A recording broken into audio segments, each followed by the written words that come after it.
it was the day after that Donald Trump presented his major address at United Nations General Assembly that I started thinking about what it is that I might say, and how is it that what he says may connect to the kind of things that I have long been interested in, but probably have been brought in sharper relief.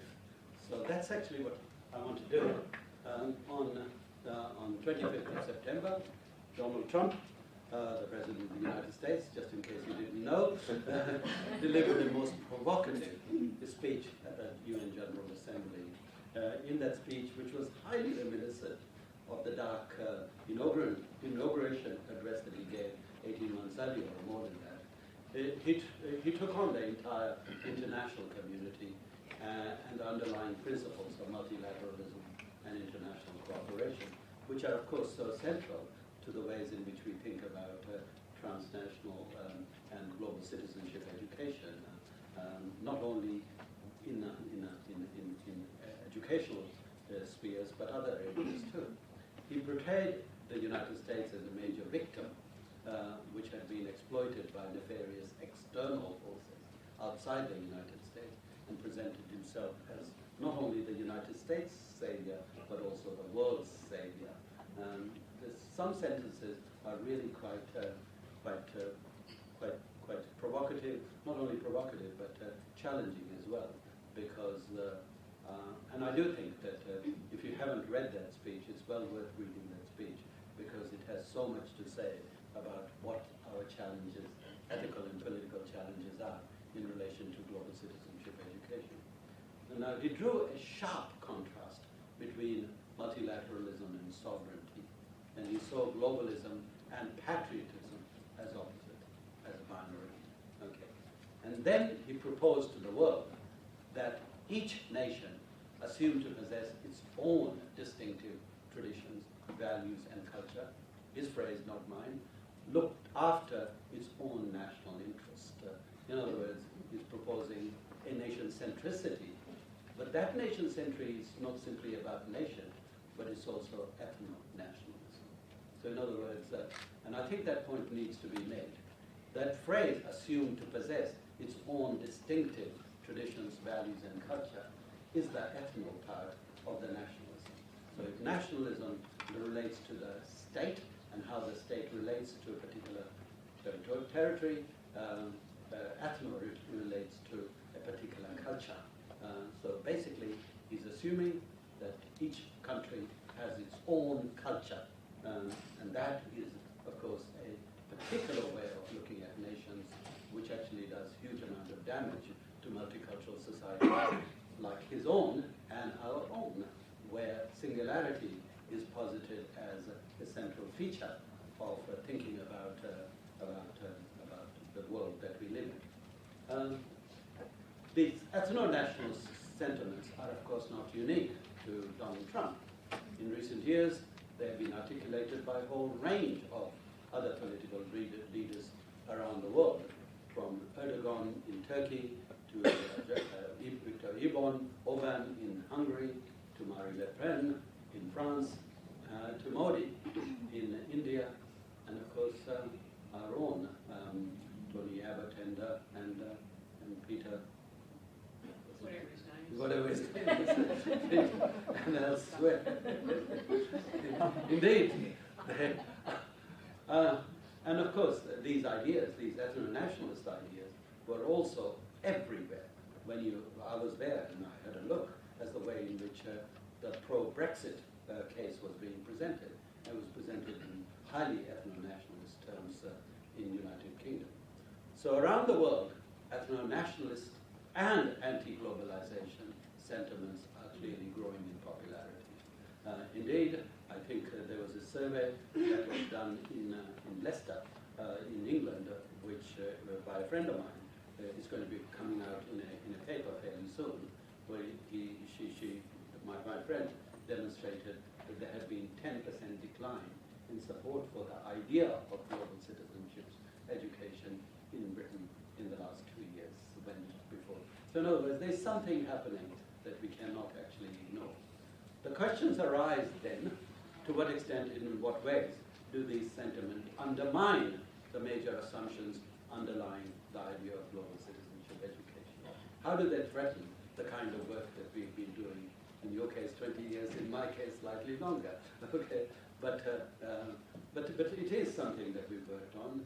It is constituted by a certain set of values, and those values are under attack in various ways and various powerful ways as well. So these are not innocent threats, these are real threats. And of course, that raises the questions as to how we might need to rethink the possibilities and challenge of global learning or global citizenship education, and how we need to work on these notions that we have taught have relatively settled meanings. They do not.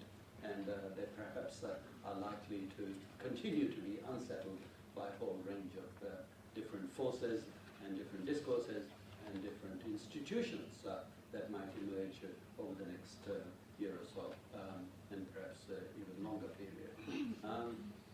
Of course, the idea of global citizenship has always been interpreted in a wide variety of different ways and remains highly contested.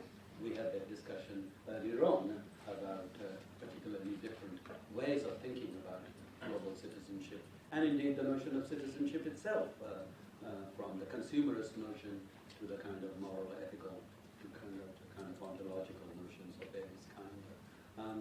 However, perhaps the most fundamental assumption upon which all iterations of global citizenship education and global citizenship is based is that the world is becoming increasingly interconnected and interdependent.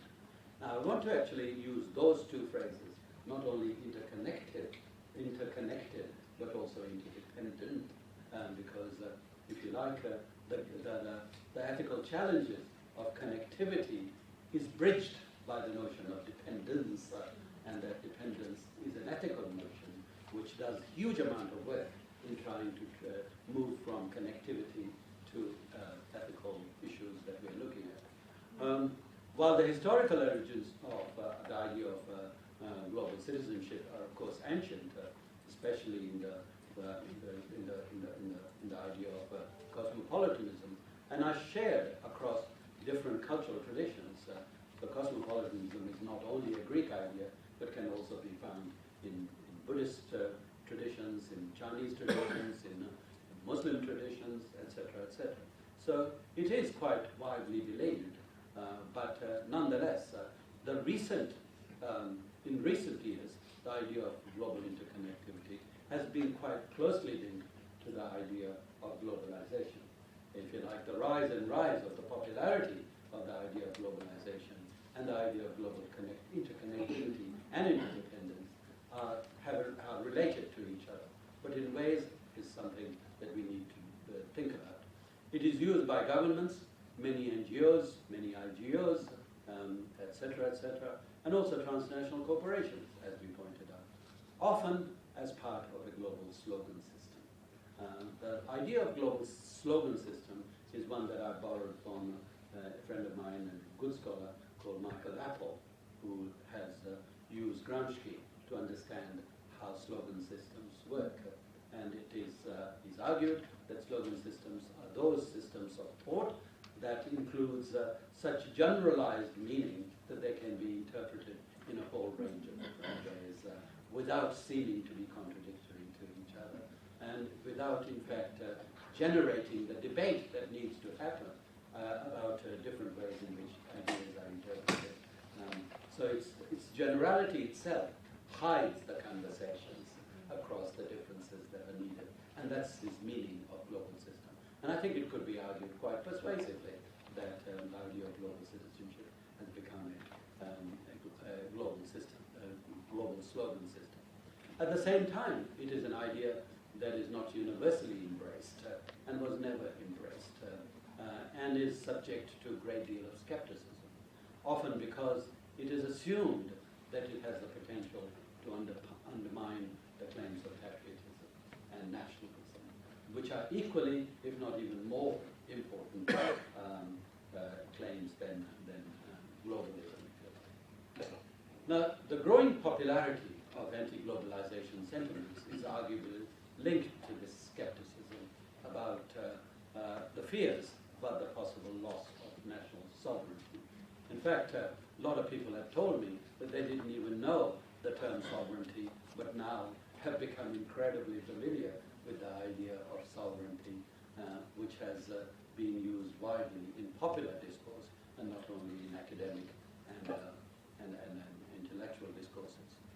It's also argued that by many that the idea of left is far too abstract, and that it's normatively based in favor of the global elite. That the dominant notion of interconnectivity is that which is proposed by global corporations, looking at a consumer culture and a market rationality as being its driving force, if you like. So the idea is that it's too abstract and it is normative, that it's not simply descriptive, it highlights some aspects of connectivity while ignores other aspects. In that sense, it is the global idea of global interconnectivity is not only descriptive, but also has normative drivers shaping its meaning. Okay. Since most people can only imagine, so it's argued, their everyday lives within their own immediate communities, it's suggested by many people that the idea of interconnectivity is too remote and politically inaccessible. And as a result, what needs to be focused on is the everyday, the local experience, the tangible, the immediate,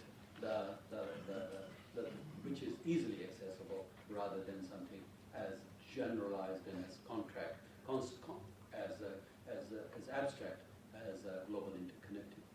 Furthermore, it is claimed that the focus on global interconnectivity in recent years has not only resulted in growing inequality, but that it's an idea that is fundamentally undemocratic as well, since the access to global institutions that the rhetoric of global interconnectivity quite often suggests is only accessible and available to a very few in the global north rather than the global south in the ways.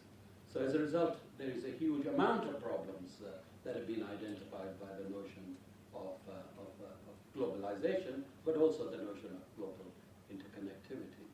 So the question is, how do we work with the notion of global interconnectivity, which itself is normatively steered towards particular dominant meaning, while other meanings are also available to us. So those are the kind of things that I think the debate currently is happening.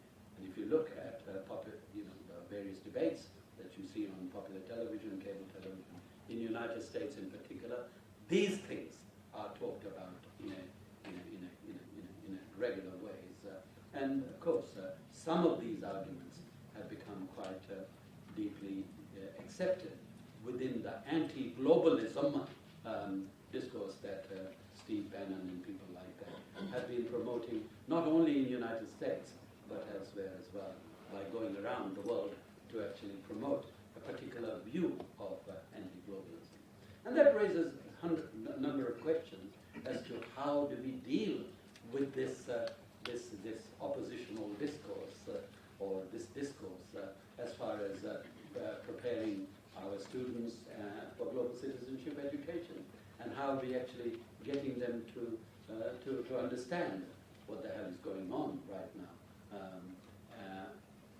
Now, what I want to say, and that's why I highlighted it in red, these concerns cannot be easily dismissed, and nor should they be. Okay. In other words, we are at a juncture where these kind of ideas are not only going to be confined to the loony right, or whatever you like to call them, but actually are becoming increasingly mainstream, which raises issues about what do we do about it and what are the new challenges.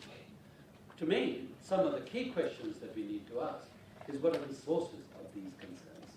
Where have these concerns come from? How has it that even 10 years ago, the idea of global interconnectivity had become part of the slogan system, but that slogan system is now becoming fractured and unsettled? And to what extent are they valid, these concerns? And how do you actually argue against them? Because argue against them you must. You cannot simply ignore them, these concerns about about global interconnectivity and the ways in which it is interpreted. What discourses and practices in institutions of globalization have been excessive, harmful, and counterproductive. We've got to be realistic and self-reflexive about which discourses have been largely productive of globalization and which discourses have been harmful and counterproductive and perhaps overclaimed or excessively so. How have the claims of sovereignty been, these claims that are being made, been undermined and the sentiments of patriotism sidelined? Okay. And how might we better understand the nature and scope of global interconnectivity in this particular case than ethical challenges? So I want to say that Donald Trump's speech gave rise to these things that I've just said as a way of locating what I want to say now in relation to global interconnectivity and its ethical challenges, so that we do not see this this analysis in its abstraction, but in its specific realpolitik, if you like. It is not something that we can sort of say, oh, that's a marginal discourse. It's not. It's very central, and it's coming back to haunt us in ways that we have barely begun to realize. What needs to be acknowledged, however, that there is no turning back from various aspects of global interconnectivity and interdependence. Okay. In other words, these things cannot be denied. They are ontologically and empirically fixed. Okay. They are not something that we can wish away. Doesn't matter how much anti-globalization and anti-globalism discourse there might be. The number of people who are globally mobile is unlikely to decline. Let me actually give you that as an absolute fact, despite the fact that there are so many attempts to halt the movement of refugees, the movement of some migrants, some movement of, the numbers keep on going up and are continue to go. And this is because our economy itself has become dependent on mobility, global mobility. If you look at something like the service economy, which is now nearly 70% of Australian economy, it is largely an economy that is intercultural and driven by mobility. If you look at what are the components of service economy, then the ones that come to your attention almost immediately are hospitality, tourism, aviation, education, etc. Now these are retail. These are big ticket items. You take those out and there is no economy to speak of in Australia. Okay, you take those out. In other words, whether we like it or not, our services economy, as opposed to our goods economy, is now totally dependent on interculturality and global mobility of people. Okay, absolutely. And there was a report that I did for Australian Council for Learned Academy, COLA, that actually presented this.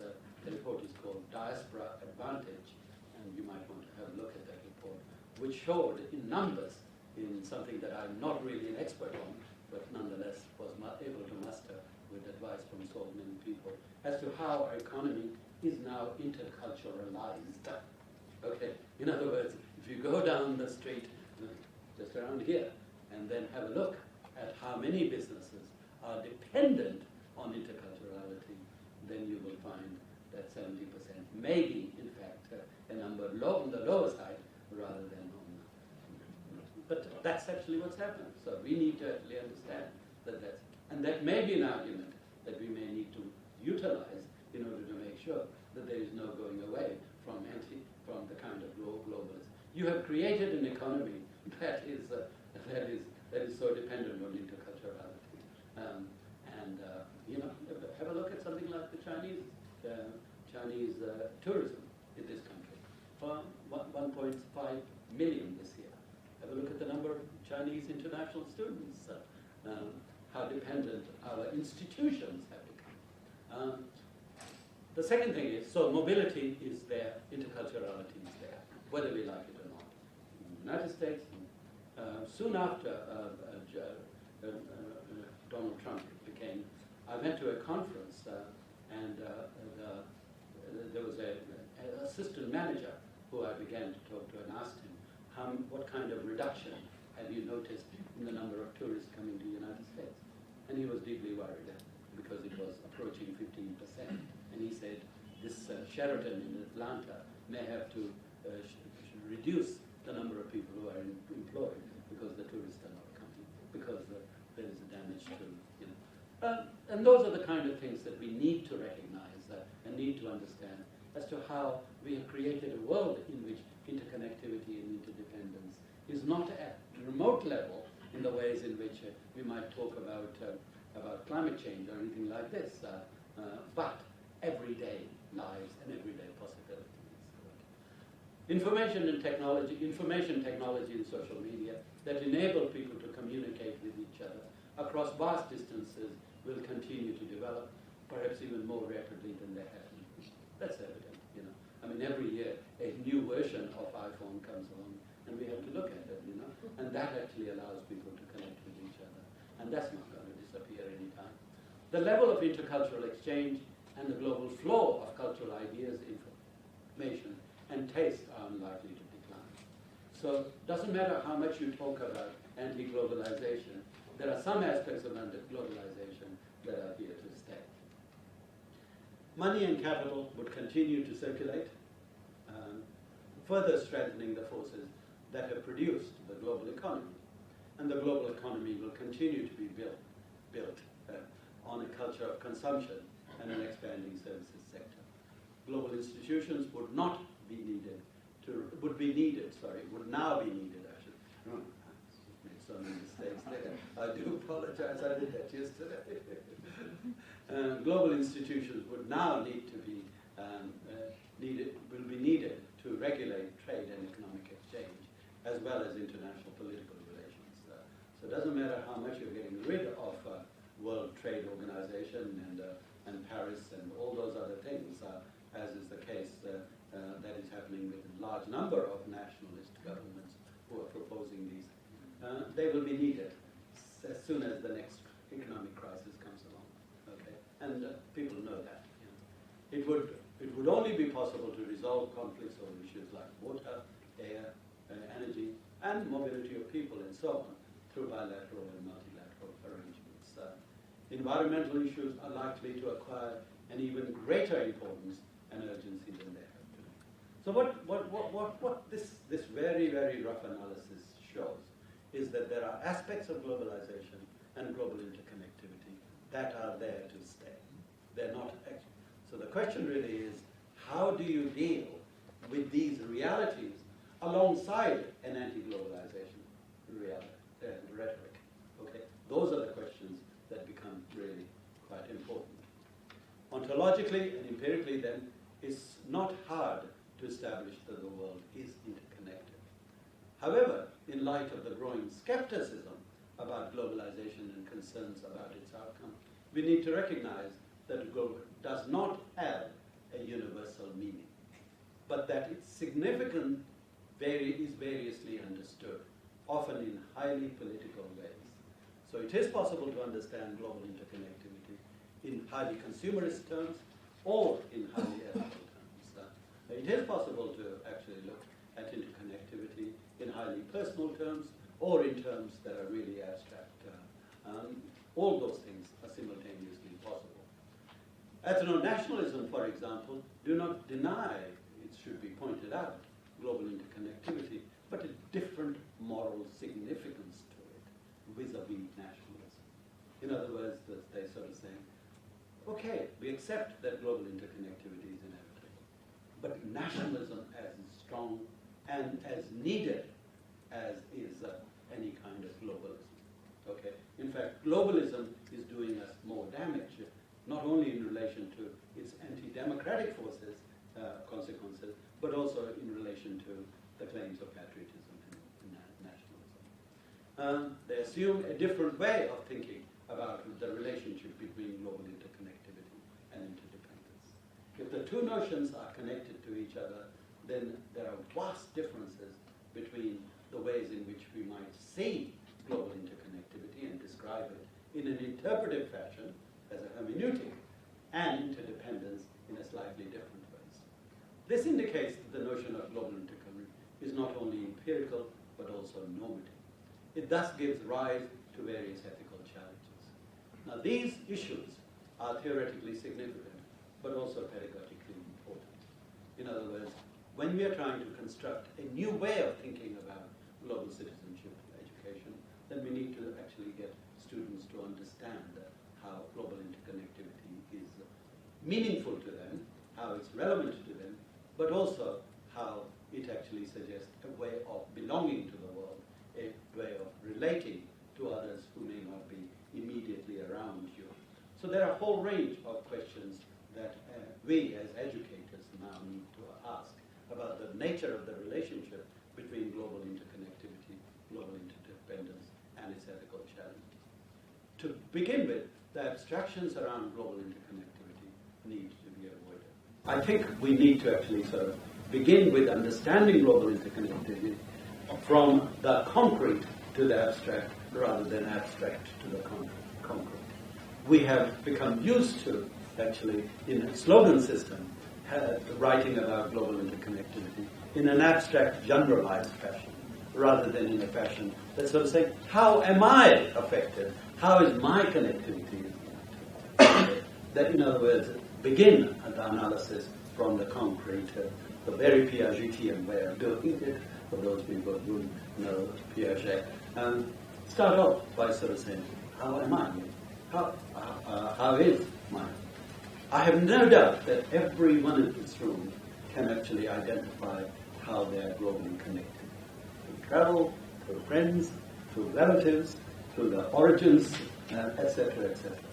That's the point of departure, and then sort of begin from there and sort of saying, okay, how, having understood that we are connected to the world in a whole range of complicated and differentiated ways, then what significance, how do we understand those people who we do not understand, or who are remote from us, or who are so far away that we haven't any likelihood of encountering them in a direct fashion.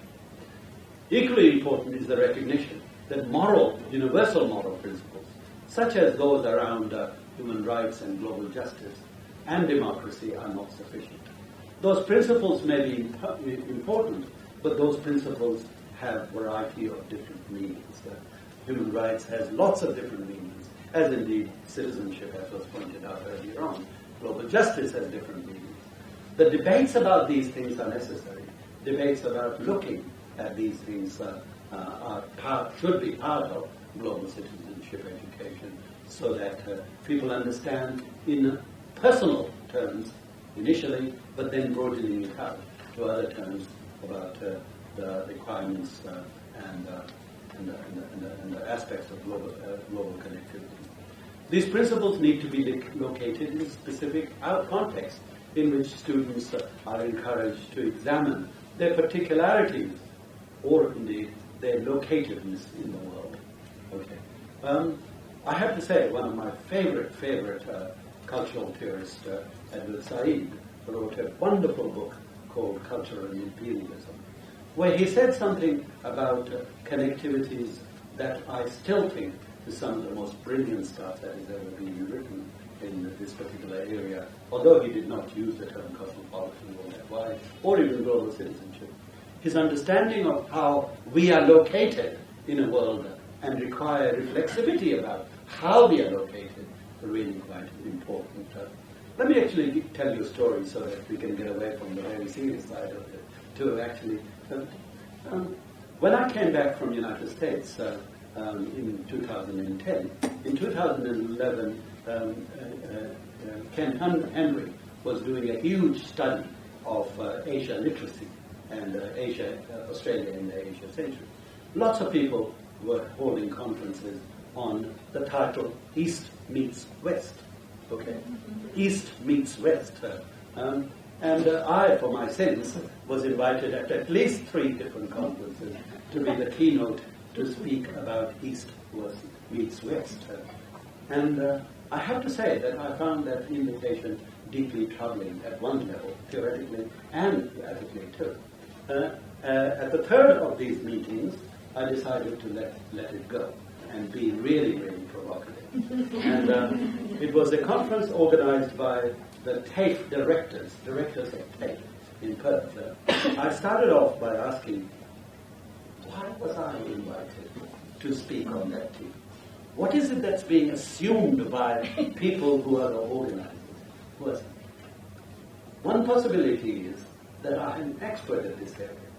I'm not. Okay, I have not written. I'm not a historian. I'm not a political scientist. Okay. So that's not the reason.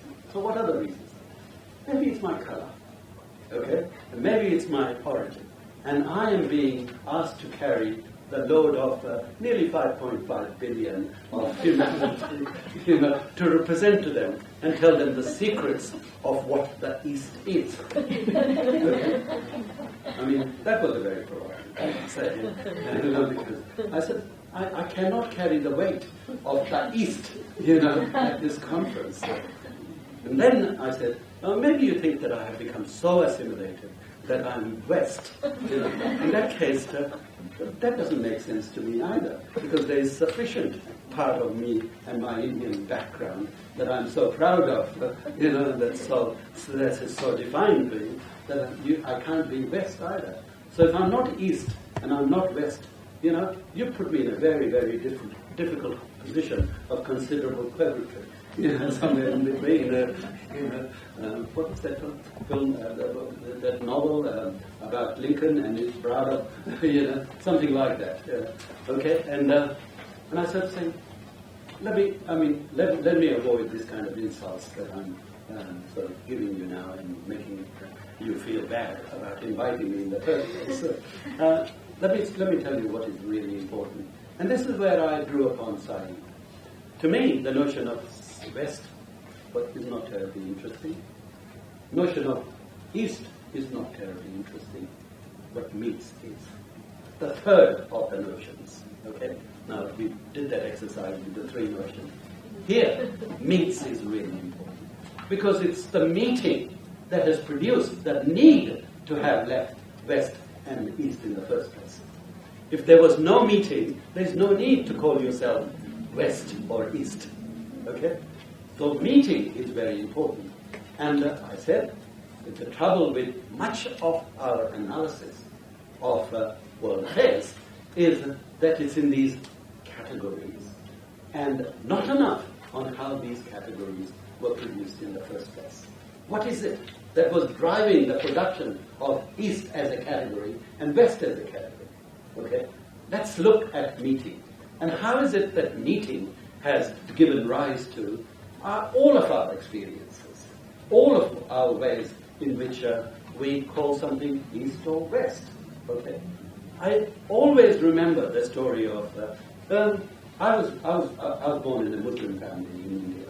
Okay, and half of my family left India to join this new country that was created all out of nowhere, called Pakistan. Okay, and there were a lot of people who stayed behind. My family was one of them, and a lot of people who left to Pakistan. And all of a sudden, in order to sort of call yourself a Pakistani, you cannot do it unless you understand this essential separation. Okay, that happened as a political act. The final days of imperialism, if you like, in the ways in which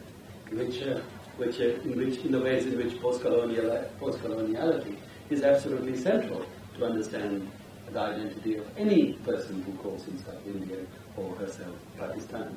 Okay. Absolutely. So in that sense, meeting becomes really important. And I want to actually highlight that we start thinking about the cultural politics of meeting as the central driving force of contemporary global citizenship education.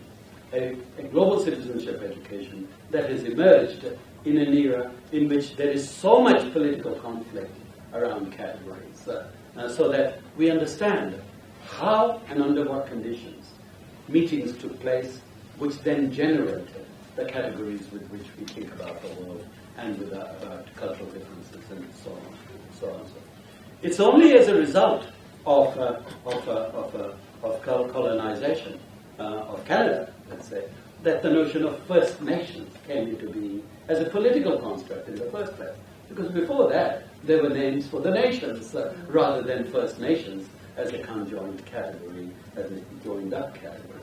So the importance of meeting is what I'm highlighting here, and that really suggests to me that we must begin with the particularities of our localities, the biographies that all of us have, and the links that we always have, or all have, and the relationships that we all have, as a way of developing a way of understanding how we are located in this world, in the way in which we are.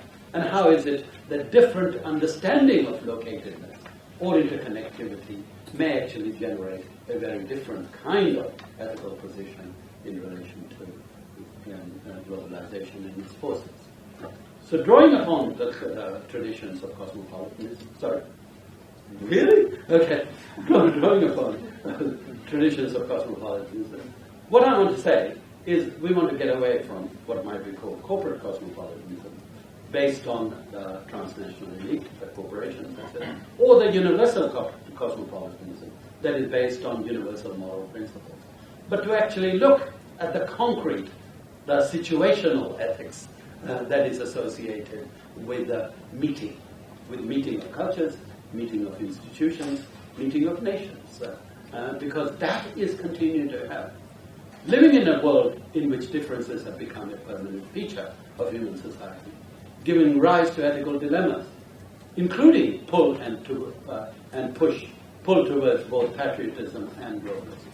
In other words, we live in an era in which we are pulled towards patriotism, a whole range of things we are invited to do that suggest patriotism, a whole range of things that we do that are pulling us towards globalism. The two things have to be reconciled somehow. Okay, we cannot actually assume that we have to make a choice between globalism and patriotism. And that's the problem with the Trumpian politics. It is actually working on binary between patriotism and globalism. Okay, and I think we need to understand that so that we can develop. With our connections in, this is Martin Nussbaum who's talked about some of these things. In the growing good, we should distrust conventional as a parochial ideal, and indeed see ourselves first of all as citizens of the world. If we see ourselves as citizens of the world, then we can actually have multiple positions, but multiple positions that are not parallel to each other. It's not a smorgasbord that we are talking about. It is actually a meal, a coherent meal that we are talking about, where we are trying to think about how it is that we are located in the world through various axes of meeting, through various axes of identity, through various axes of pulls on our moral sensibility and our sense of belonging, etc., etc. In other words, we can defend, we can work with distinctions, but understand where those distinctions are coming from and what damage and what good those distinctions are doing. So it is possible to say proudly that I'm an Australian, but also sort of say that I am linked to India in ways that are not arbitrary, that are not random, but that are deeply, deeply formative of myself. And that I am forever struggling to actually understand how it is possible to have those two different but intersecting identities that we. So our identities, our beings, our understandings, and our interpretations of global interconnectivity emerges from a whole range of different points of reference, but come together in such a way that we have to actually sort of say there is some way in which. Of course, in the process, we abandon some and embrace others even more fully than we might, as a result of the kind of analysis of the meeting. So the focus on meeting becomes really quite important here. How is it that culture? In Australia, something like 50% of Australians are linked to intermarriages of various kinds, into a whole range of cultures. 17% of Australians are of Asian background now, okay, of various. This is quite a significant shift that is taking place. But the shift is giving rise to meetings of exchange is coming before you decide what is being exchanged with. In other words, exchange is prior to cultural exchange, is prior to the definition or the characterization of what a culture is. It's the exchange that actually generates us. It's the exchange in the history of India's, British India's separation into 2 or 3 countries that has given us different categories to think with and hate each other with as well. Okay. In other words, we need to understand better than ever before the politics of meeting, the cultural politics of meeting, as a way of looking at how competing positions, competing ideas intersect with each other, and those points of intersection are hugely generative of our understanding of critical. Now, I was going to talk about Paya a little bit, who comes very close to the kind of position that I have been putting forward. This is Kwame Paya, who wrote a book called Cosmopolitanism. If you have not seen it, please have a look at it. Cosmopolitanism does not contradict that, but nor does it assume global connectivity can be described in some absolutist term. A universalism in disguise. Paya stresses that while individuals and communities can be different and have their foibles that shape interest and values, they can also learn from each other through these meetings, through this. So instead of simply celebrating culture, instead of simply respecting cultures, instead of simply recognizing cultures, like Nancy Fraser advises us to do, I'm saying a little bit more than that. We must also understand how we relate to others, how we fought against a particular history, against a particular politics, and against it. Ultimately, cosmopolitanism is best conceived as an ethical attitude towards connectedness and interdependence. Interdependence in which meeting is a fundamental concept which we then need to do. Global interconnectivity, in my view, is ordinary, organic, ubiquitous, and contested. Cosmopolitanism, therefore, should not be a set of principles, a set of ontological description of the world, but a mode of ethical learning. I have used the term cosmopolitan learning in my own writing as a way of saying that let's look at cosmopolitanism as a mode of learning about those exchanges, about those meetings, as a particular way of learning about our own social identities and cultural trajectories, but always in ways that underscore their connectivity with the rest of the world. Coming to terms with our situatedness in the world, situatedness of our knowledge and their cultural practices, as well as their positionality in relation to the social networks, political institutions, and social relations that are no longer defined by particular communities and nations, but are constantly coming in touch with each other as a result of new economies, new politics, and new cultural framing of the world. So what we need to do is to examine the political meaning of intercultural experiences, not cultural experiences, but intercultural experiences as a way of better understanding cultural experiences, seeking to locate them within the transnational networks that have become so much part of them. To do this, in my view, there are 3 things that are really quite important, and by the time I present. We need to actually have an attitude of openness to the world of differences, not transcend differences, but work with differences. Understand where those differences have come from. Understand how our meeting may have created a condition of difference. Expanding our culture of empathy and understanding reflexivity and critical reflexivity as a major idea within global citizenship education. Thank you.